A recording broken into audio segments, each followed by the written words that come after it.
अल्हम्दुलिल्लाहि रब्बिल आलमीन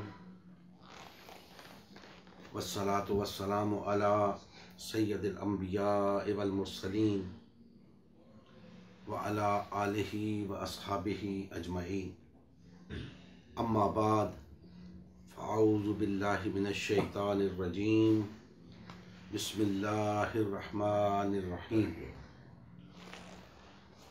वला तकूनू मिनल मुशरिकीन मिनल्लज़ीना फ़र्रक़ू दीनहुम व कानू शियआ कुल्लु हिज़्बिम बिमा लदैहिम फ़रिहून। सदक़ल्लाहु मौलाना अज़ीम। मोहतरम मुसलमान भाइयों, अल्लाह जल्ला मजदहू का फ़ज़्ल व करम है कि हम आज हस्बे मामूल अपने जुम्मतुल मुबारक के इस प्रोग्राम में मौजूद हैं। अल्लाह पाक हम सब की हाज़िरी अपनी बारगाह में मंजूर व मकबूल फरमाए। मैंने आपके सामने सूरा अर्रूम की आयत नंबर 31 और 32 की तिलावत का शर्फ हासिल किया है। कोशिश करूँगा कि इस आयत मुक़द्दसा की रोशनी में चंद कलिमात आप भाइयों के गोश गुजार कर सकूँ। अल्लाह जल्ला मजदहू ने इरशाद फरमाया, और मुशरिकीन में से ना हो जाना, और मुशरिकीन में से ना हो जाना उनमें से जिन्होंने अपने दीन में तफरका किया और टुकड़े टुकड़े हो गए, फिरका फिरका हो गए, पार्टी पार्टी हो गए। और हर फिरका, हर पार्टी, हर ग्रोह, हर जमात उसी में खुश है जो कुछ उसके पास है। दोस्तान मोहतरम, तफरका क्या है, इसके नुकसानात क्या हैं, इसकी शरई हैसियत क्या है और हमें इसके साथ क्या बर्ताव करना चाहिए, ये वो तमाम सवालात हैं जो इस आया मुबारका की रोशनी में पैदा होते हैं और हम उन सवालात का जवाब चाहते हैं। बेशक याद रखें, तफरका एक ऐसी लानत है जिसको दुनियावी तौर पे भी पसंद नहीं किया जाता। बुरी चीज़ है दुनियावी लिहाज से, लेकिन दीन के लिहाज से महज बुरी नहीं है। दीन के लिहाज से महज बुरी नहीं है, बल्कि ये एक ऐसी लानत है जिसको अल्लाह जल्ला मजदहू ने शिर्क भी करार दिया है, जिसको कुफ्र भी करार दिया है, जिसको हराम भी करार दिया है। यानी इतनी बुरी चीज़ है, और मैं आगे चलकर बताऊंगा कि ये कितनी बुरी है, यानी इससे भी बुरी है। दोस्ताने मोहतरम, तफरका होता क्या है? तफरका होता क्या है? दुनियावी लिहाज से तो हम यही कहते हैं कि तकसीम हो जाना, बिखर जाना, मुंतशिर हो जाना, ग्रोहों पार्टियों में तकसीम हो जाना। दीन के लिहाज से अगर हम इसको देखेंगे तो चूंकि हमारा दीन जो तालीम हमें देता है उसके मुताबिक हमें एक जमात बन के रहना है, और दीन की तालीम है ही ऐसी कि उसे कबूल करने वाले ऑटोमेटिकली एक जमात बन जाते हैं, फितरी तौर पे एक जमात बन जाती है। वो तालीम ही ऐसी है, वो तकसीम होने नहीं देती। वो बिखरने नहीं देती। उस तालीम के अंदर ऐसी मिकनातीसियत है कि वो उस तालीम को कबूल करने वालों को जोड़ देती है, ऐसा जोड़ देती है कि वो अलग नहीं हो सकते। तो अब वो लोग जो इस दीन की तालीम को कबूल कर लेते हैं, उनके लिए तो बहर तौर एक जमात बन के रहना लाजमी है। दुनियावी लिहाज से तफरका बुरी शय होगी, दीनी लिहाज से इसकी गुंजाइश ही नहीं है। दीनी लिहाज से इसकी गुंजाइश ही नहीं है। क्यों? इसलिए कि दीन की तालीम के नतीजे में तो सिर्फ वहदत पैदा होती है।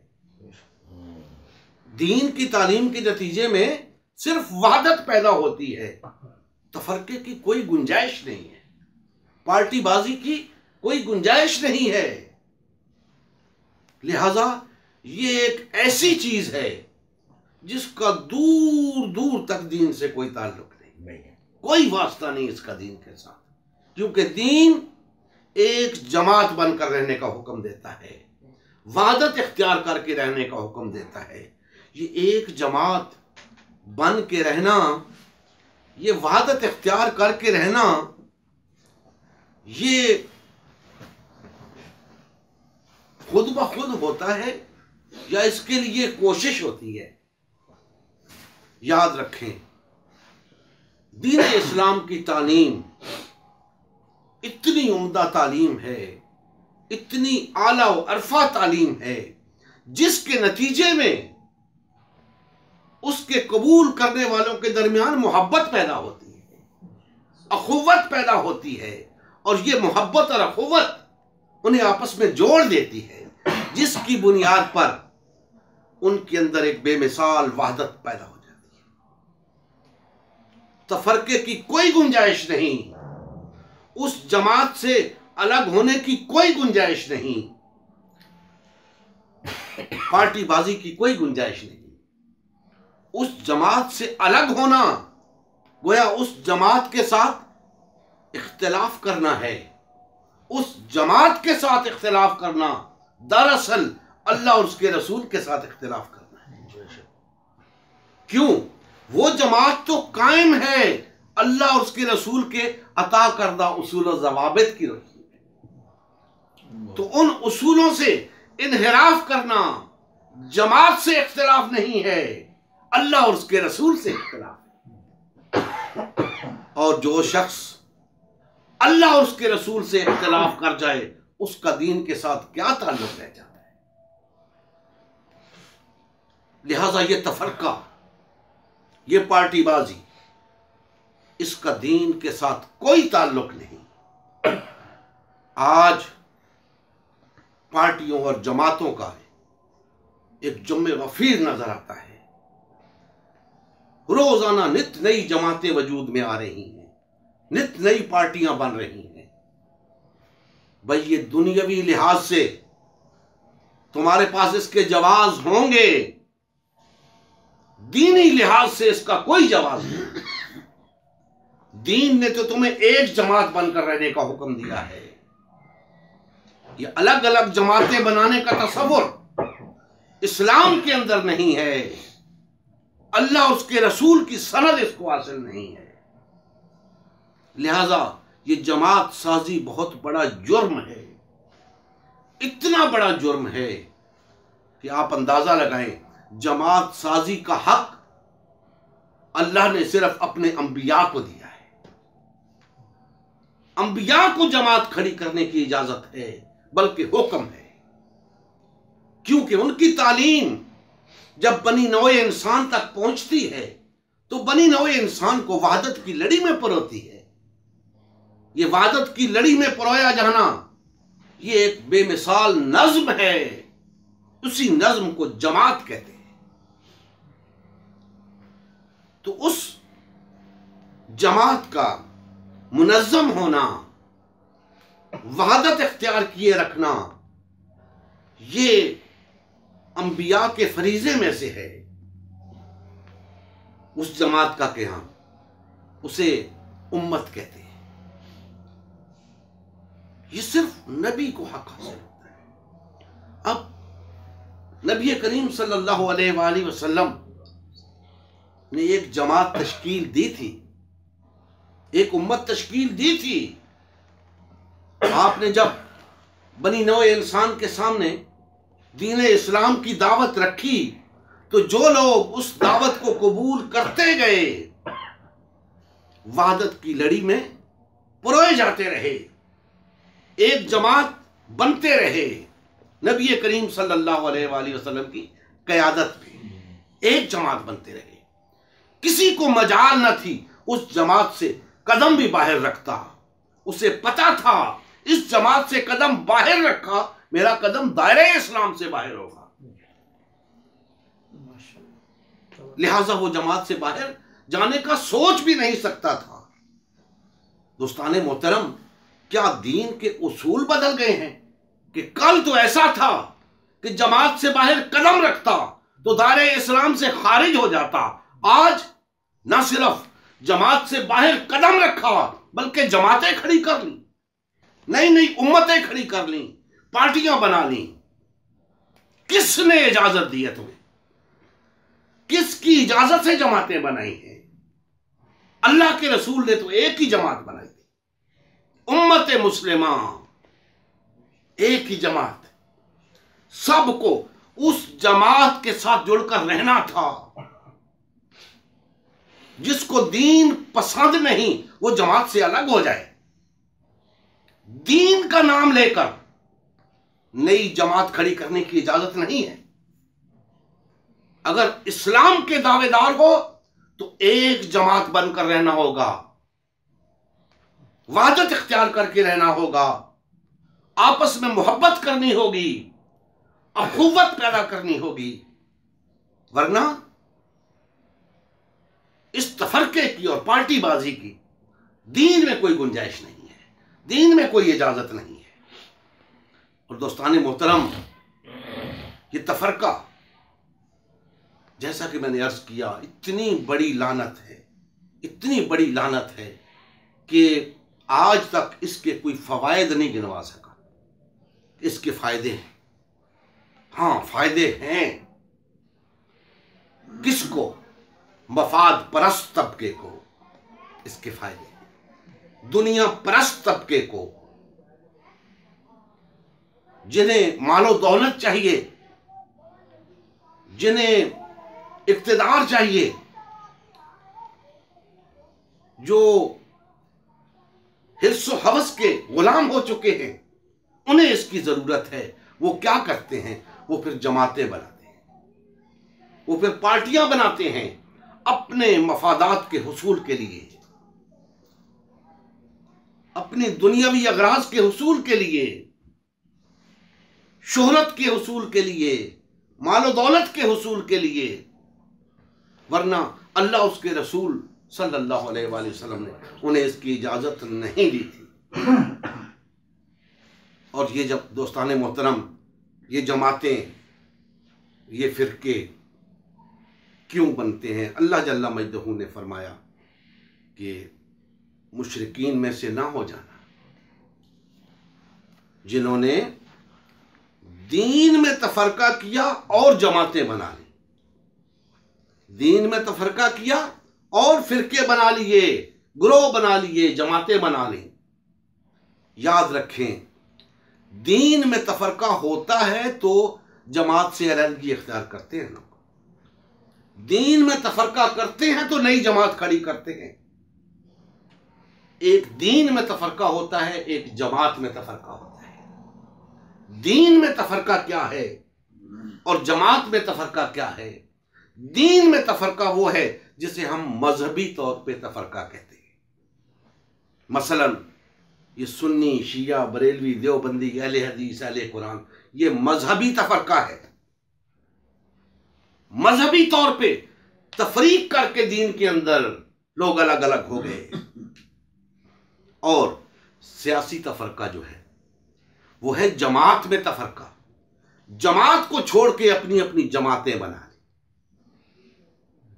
आज देख रहे हैं जितनी जमातें वजूद में आई हुई है, दर हकीकत तफरका इन्होंने सियासी तौर पे कर रखा है।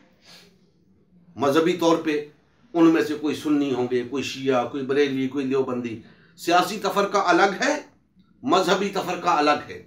मजहबी तफरके के लिए लाजिम नहीं कि आप जमात खड़ी करें, वो नजरियाती मसला होता है। सियासी तफरके के लिए यानी जमात के अंदर तफरके के लिए नई जमात खड़ी करना जरूरी है। अब इस वक्त जितनी जमातें मौजूद हैं ये सब फिरके हैं, ये सब फिरके हैं। इनके पास कोई सनद नहीं, कुरान और सुन्नत की कोई सनद नहीं। खुद इन्होंने जमातें खड़ी कर ली अपनी तरफ से। अल्लाह उसके रसूल का हुक्म यह था कि ऐ ला इलाहा इल्लल्लाह मुहम्मद रसूलुल्लाह पढ़ने वालों एक जमात बन के रहना, वादत इख्तियार करके रहना। लेकिन हमने क्या किया, तफरके में पड़ गए, पार्टीबाजी का शिकार हो गए। और आज जोग्राफियाई लिहाज से देखें, कौमी लिहाज से, वतनी लिहाज से, लिसानी लिहाज से, मुआशी लिहाज से, कई तरह से तफरके का शिकार हो चुके हैं मुसलमान, और मजहबी और सियासी लिहाज से बहुत ज्यादा। तो ये तफरका मुसलमानों के साथ सूट नहीं करता। दीगर अकवाम के यहां इसकी गुंजाइश है। क्यों? इसलिए कि उनके पास कोई दीन नहीं है। उन्होंने जो कुछ करना है खुद करना है, अपनी अकल के भरोसे पे करना है। हमें खुद कुछ करने की इजाजत नहीं। हमने जो कुछ करना है कुरान और सुन्नत की इत्तिबा में करना है।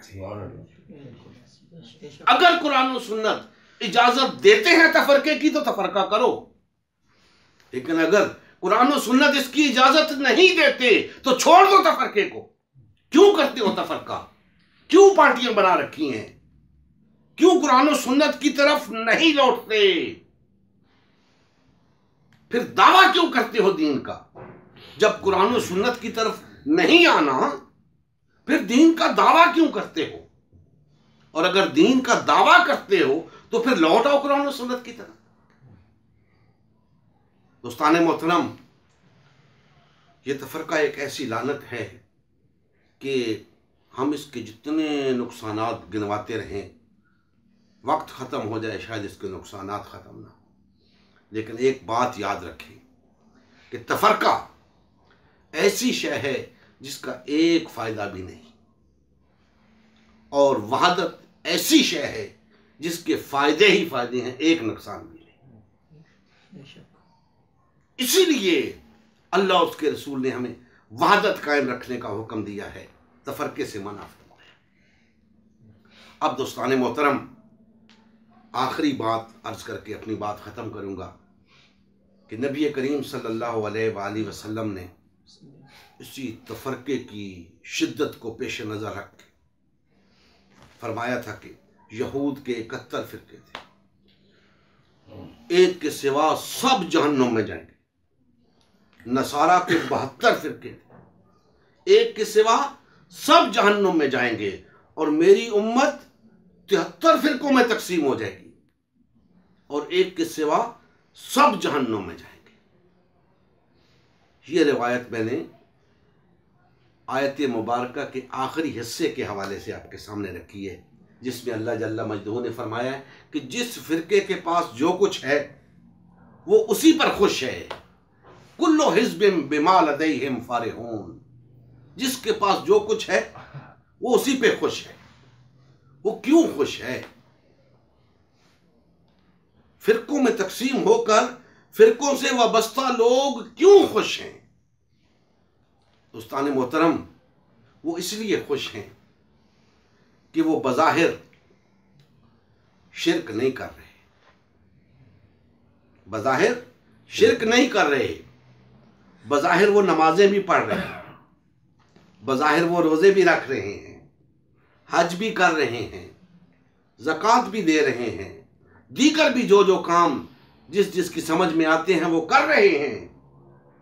इसलिए वो खुश हैं कि जो कुछ हमारे पास है यही दीन है। और याद रखें, अल्लाह के रसूल सल्लल्लाहु अलैहि वसल्लम ने इस बुनियाद पे किसी फिरके को जहन्नुमी करार दिया ही नहीं कि वो कलमे का इनकारी हो गया है, वो नमाज का इनकारी हो गया है, वो रोजे का इनकारी हो गया। क्यों? इन बातों से तो जो इनकार करेगा वो तो सबके सामने दायरे इस्लाम से खारिज हो जाएगा। भाई जो कलमे का इनकार करे, जो नमाज का इनकार करे, रोजे का इनकार करे, उसे तो सब लोग कहेंगे ये तो दायरे इस्लाम से खारिज है। उसकी तो बात ही नहीं हो रही। बात हो रही है उन लोगों की जो इस बात पे मुतमईन बैठे हैं कि हम सही हैं। उनके लिए फरमाया जा रहा है उनमें से 72 फिरके जहन्नुम में जाएंगे। भाई देखें, नमाज भी पढ़ रहे हैं वो 72, रोजा भी रख रहे हैं, और ऐसा कोई काम नहीं कर रहे जिसकी बुनियाद पे उन्हें शक गुजरे कि हम जहन्नुम में जाएंगे। वो अपनी तौर पे तौहीद परस्त हैं, शिरक नहीं कर रहे। अपने तौर पे वो नबी करीम सल्लल्लाहु अलैहि वसल्लम की सुन्नत मुबारका पर चल रहे हैं। हर फिरका, हर ग्रोह, यानी अपने तौर पे वो दीन पर अमल पैरा हैं, इस बात पे मुतमईन हैं। इसीलिए नबी करीम सल्लल्लाहु अलैहि वसल्लम ने भी इस बुनियाद पे किसी फिरके के हवाले से बात ही नहीं फरमाई। दोस्ताने मोहतरम, फिर सोचने की बात है कि फिर क्यों जहन्नमी करार दिया 72 फिरकों को, जबकि उसकी वजह नमाज भी नहीं, रोजा भी नहीं, हज भी नहीं, ज़कात भी नहीं। और अगर किसी चीज से कोई ग्रोह इनकार करता है तो वो तो वैसे ही दायरे इस्लाम से खारिज हो जाता है। उसे कुछ कहने की जरूरत नहीं है। कहने की जरूरत तो उसे है जो अपने तय समझा बैठा है कि मैं जन्नती हूं, उसे कहने की जरूरत है। लेकिन जब उसे कहने की बात आती है तो उस हवाले से न नमाज का जिक्र है, न रोजे का जिक्र है, न हज का जिक्र है, लेकिन जहन्नुमी करार दे दिया 72 को। तो याद रखें, इन 72 फिरकों को जहन्नुमी क्यों करार दिया गया? उसी हदीस मुबारका के अंदर इस बात का जवाब है कि एक फिरके के सिवा सब फिरके जहन्नुम में जाएंगे। एक क्यों फरमाया? 2 क्यों नहीं? 3 क्यों नहीं? 4 क्यों नहीं? इसलिए कि दीन जो तालीम हमें देता है उसके नतीजे में एक ही जमात वजूद में आती है, 2 नहीं, 3 नहीं, 4 नहीं।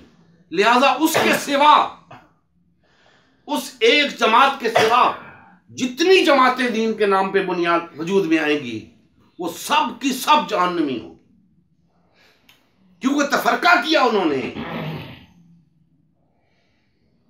अल्लाह का इनकार नहीं किया, अल्लाह के रसूल का इनकार नहीं किया, नमाज रोजे का इनकार नहीं किया, तफरका किया। तफरके की वजह से जहन्नमी करार पाए। अब आप अंदाजा लगा लें कि तफरका कितना बड़ा जुर्म है। तफरका कितना बड़ा जुर्म है। आप सुनते हैं ना कि कलमा पढ़ने वाला बिलाखिर जन्नत में जाएगा, सुना है ना ऐसा आपने? लेकिन ये हदीस मुबारका बता रही है कि कलमा पढ़ने वालों में से भी 72 फिरके जहन्नुम में जाएंगे। ना उनका कलमा बचा सकेगा उन्हें, ना उनकी नमाज बचा सकेगी, ना रोजा बचा सकेगा, ना हज बचा सकेगा। क्यों? इसलिए कि उन्होंने तफरका किया। अब आप खुद अंदाजा लगा लें कि तफरका कितना संगीन जुर्म है, कितना संगीन जुर्म है कि आज लोगों को इस बात का एहसास ही नहीं। हर फिरका इस बात पे खुश है कि जो कुछ उसके पास है, मस्त है अपने तय दीन की तालीम के ऊपर अपने तय ये समझ रहा है कि मैं दीन पर कारबंद हूं, लेकिन उसका दीन पर कारबंद होना मुतहक्किक तब होगा जब वो फिरकों को छोड़ के वादत इख्तियार करने के लिए तैयार होगा, एक जमात बनने के लिए तैयार होगा। जमात से अलग है तो फिर नबी करीम सल्लल्लाहु अलैहि वसल्लम ने फरमा दिया है, जो शख्स जमात से बालिश्त पर भी अलग हुआ, उसने इस्लाम का कलादा अपनी गर्दन से उतार फेंका, इल्ला ये कि वो वापस लौट आए। जब तक वो वापस नहीं लौटता उसका इस्लाम के साथ कोई ताल्लुक नहीं बनता। उसे इस्लाम के साथ अपना ताल्लुक जोड़ने के लिए, बहाल करने के लिए वापस जमात में लौटना होगा, उसी एक जमात में, क्योंकि दूसरी जमात का कोई तसव्वुर नहीं। तो दोस्तान मोहतरम, हमने ये जद्दोजहद शुरू की है उम्मत मुस्लिमा की तश्कील नौ की। इसका बुनियादी मकसद उन तमाम मुसलमान भाइयों को वहदत की लड़ी में परोना, उन्हें यह दावत देना कि लौट आओ अल्लाह और उसके रसूल की तरफ। जहां तुम खड़े हो इस्लाम तुम्हें वहां नहीं देखना चाहता, इस्लाम तुम्हें वहां मुस्लिम तस्लीम नहीं करता। इस्लाम तुम्हें मुस्लिम एक जमात के अंदर तस्लीम करता है, और वो जमात बन जाए। क्या करें? और वो जमात बन जाएं जहां अल्लाह भी हमें कबूल करे, अल्लाह का रसूल भी हमें कबूल करे, हमें दीन भी वहां मुस्लिम कबूल करे, दुनिया भी तस्लीम करे, हां ये मुस्लिम हैं। आज हमारी पहचाने मुस्लिम के तौर पे नहीं रही, गो के दुश्मन हमें मुस्लिम समझता है। आज हमारी पहचाने सुन्नी और शिया के हवाले से हैं, बरेलवी और देवबंदी के हवाले से हैं, अहले हदीस अहले कुरान के हवाले से हैं। हमें सिर्फ एक पहचान रखनी है अपनी, मुस्लिम। हम मुस्लिम हैं, मुसलमान हैं हम, इसके सिवा कुछ नहीं। इसलिए कि मुस्लिम की इस्तिलाह के अंदर हर खूबी मौजूद है, और कोई ऐसी इस्तिलाह नहीं जिसके अंदर इतनी खूबियां मौजूद हो। मुस्लिम एक जामे इस्तिलाह है। सिर्फ अगर एक ही मफहूम सामने रखा जाए कि अल्लाह का फर्मा बरदार, मुस्लिम किसे कहते हैं? अल्लाह का फर्मा बरदार। इस जैसी एक खूबी भी किसी और नाम में नहीं, इस जैसी एक खूबी भी किसी और नाम में नहीं। तो इस नाम से बढ़कर हम दूसरे नामों को तरजीह क्यों देते हैं? और नाम भी वो जो हमने खुद घर रखे, अल्लाह ने नहीं रखे, अल्लाह के रसूल ने नहीं रखे। अल्लाह और उसके रसूल ने हमें सिर्फ एक नाम दिया है, मुस्लिम। मुस्लिम मुस्लिम, दूसरा कोई नाम नहीं।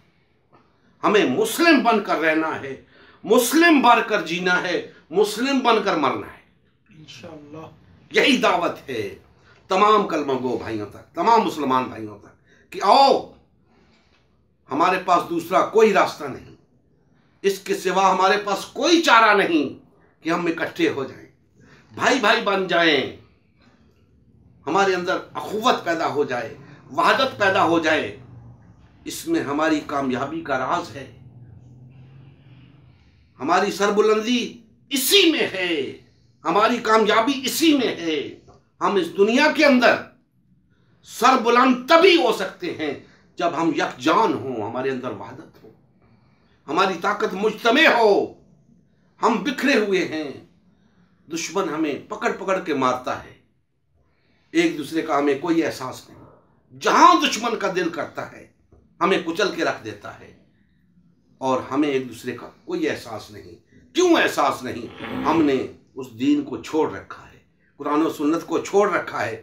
आज हम उस तालीम को अपना लें, हो नहीं सकता कि हमारे दिलों में मोहब्बत पैदा ना हो नहीं सकता कि वो नफरत का गंध हमारे दिलों से निकल ना जाए, हो नहीं सकता कि हमारे अंदर वो अखुवत पैदा ना हो नहीं सकता कि हमारे अंदर वो वहदत पैदा ना हो। अल्लाह जल्ला मजदहू हमारे हाल पे रहम फरमाए, और हमें कमा हक़्क़ुहू इस तफरके की लानत से निकल कर वहदत इख्तियार करते हुए अल्लाह के दीन को गालिब करने की तौफीक अता फरमाए। वमा अलैना इल्लल बलागुल मुबीन।